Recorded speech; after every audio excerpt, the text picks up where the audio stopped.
Hi, welcome to the edition of Mr. Paul Reads for His Lunch for Wednesday, June 24th. I've got a great book for you guys again today. This is a very funny one.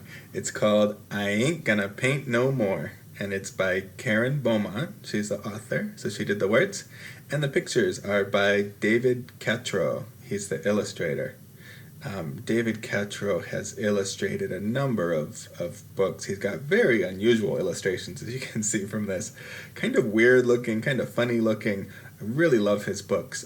You may have seen I Wanna Iguana. He illustrated that one also. Or he's got a book of silly songs called Take Me Out of the Bathtub. It's also very, very good. If you get a chance to check out some David Catrow books, I'd recommend them. This is I Ain't Gonna Paint No More. Look at the cover. The kid's painting, but look where he's painting. That's crazy. All over himself. I ain't gonna paint no more. Wow, there's some paint. I Ain't Gonna Paint No More by Karen Beaumont, illustrated by David Catrow.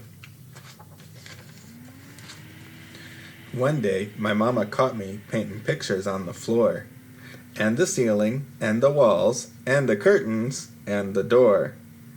And I heard my mama holler like I never did before.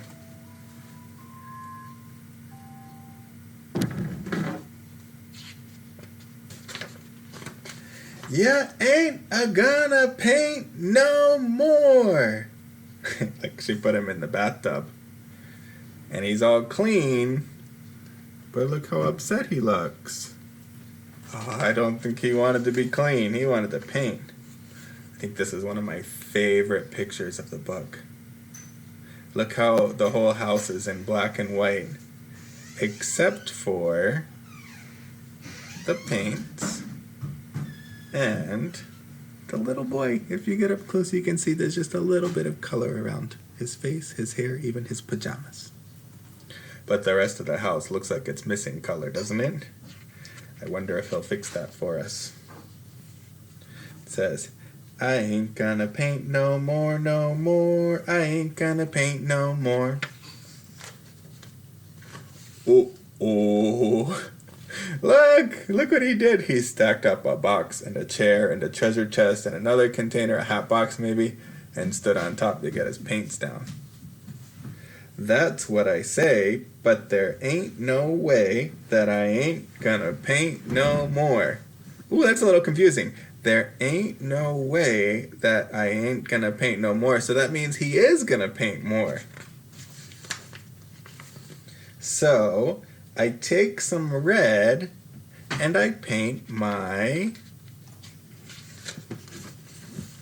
head. Now I ain't gonna paint no more. Did you notice the rhyme?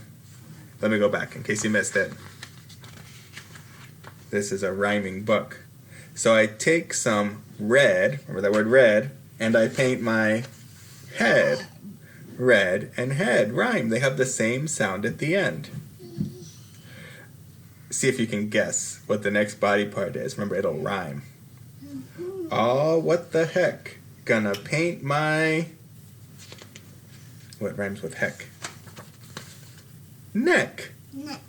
Now I ain't gonna paint no more. Still I just can't rest till I paint my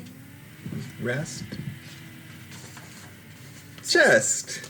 Now I ain't gonna paint no more.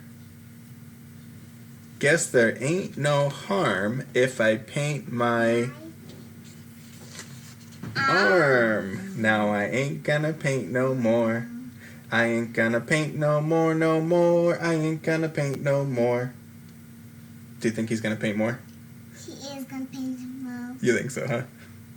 But I just can't stand not to paint my...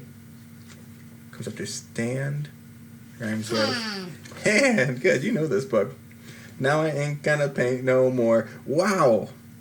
Look how he drew that hand, and he even painted ants crawling out of the mouth on his hand.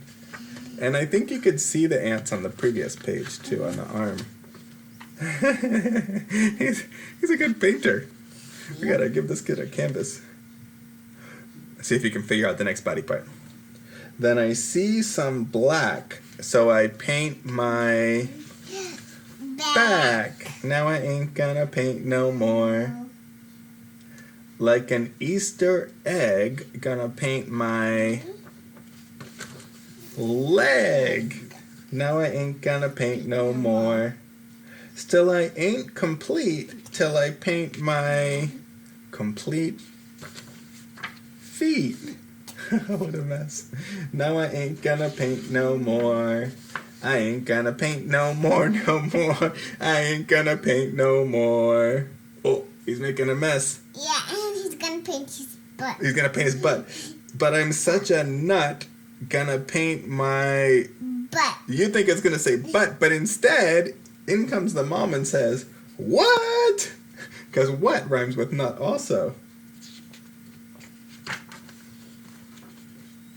Y'all don't faint, cause there ain't no paint, so I ain't gonna paint no more. Oh, he's getting clean again. And that's the end. That was I Ain't Gonna Paint No More. Oops. By Karen Beaumont, illustrated by David Catrow.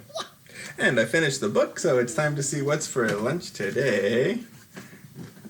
Ooh, I've got a pea plant today. Let me hold this up for you guys to see, and then I'm just going to take it off the container. I found this little pea plant growing in some straw litter around my garden yesterday. I've got a straw bale garden, and this pea must have gotten washed out because we planted some a while back to eat the leaves. And if we let them grow long enough, we might eat pea pods too, although usually it's a winter crop, not a summer crop. But I found this little guy growing in the hay, and because it was in such a loose media, it was easy to pull out and preserve the roots. And I popped it in the water. It looks like it's got some fresh roots in there. I don't know if pea plants can grow just in water or not, but I'm going to keep this one for a little while and find out. And if it keeps growing, I'll show you guys again when it gets bigger. This was Mr. Paul Reads for His Lunch. I'm doing a read aloud every day right around lunchtime. It's primarily for my students in the summer school program, but really anybody can see it here on YouTube, and I will see you guys again tomorrow.